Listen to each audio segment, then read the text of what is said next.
Okay, we're back with continuing the Tainted Pact deck tech with the sideboard. So, run us through your sideboard.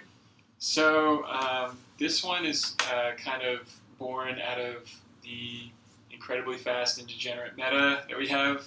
As you can see, the only two of besides Tainted Pact in the deck is Mindbreak Trap, because if you hit a Mindbreak Trap, you're just going to stop and take that in the situation that you have it in your deck. So it's perfectly fine to play multiples. Aethersworn Canonist for the same sorts of decks. You're trying to fight Storm, you're trying to, especially for Aethersworn, stop maybe Elves combo. And really one of the good things about this sideboard is a lot of the cards kind of have some like cross ability to be used in other matchups.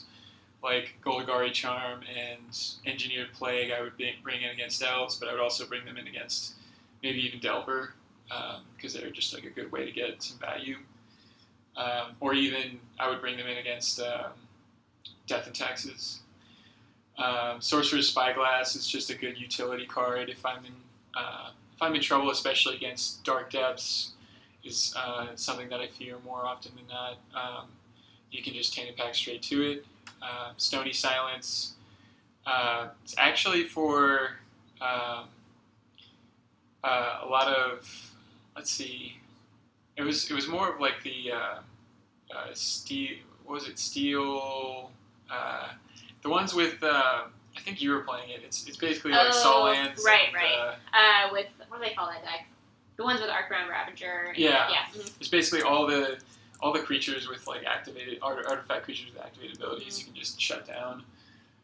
Maelstrom Pulse is great against Reanimator because a lot of the things are too big for your removal spells main deck.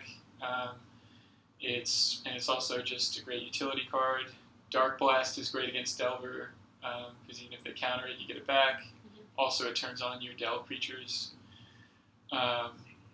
Let's see, Grafdigger's Cage is obviously for the for Reanimator, but you can get some like extra playability against, maybe Storm if they're on Ant. Mm-hmm. Fairy Macabre and Rest in Peace are pretty obvious. Just shut the graveyard down. Same with Surgical Extraction, although Surgical can have some combo implications depending on what deck you're playing against. Containment Priest is another one. Just it's really just like all about getting like the most utility out of your sideboard. So because you're playing one of, so each individual card has to really pull its own weight in order to merit inclusion in the deck. Yeah, exactly. And there's just like a theme of like being able to shut down combo while also being able to interact with creature decks. So yeah. I think that Stony Silence is for the Ravager Shops deck in Legacy. I forget what the actual name is, but it's based on the Vintage deck, of course. Yeah.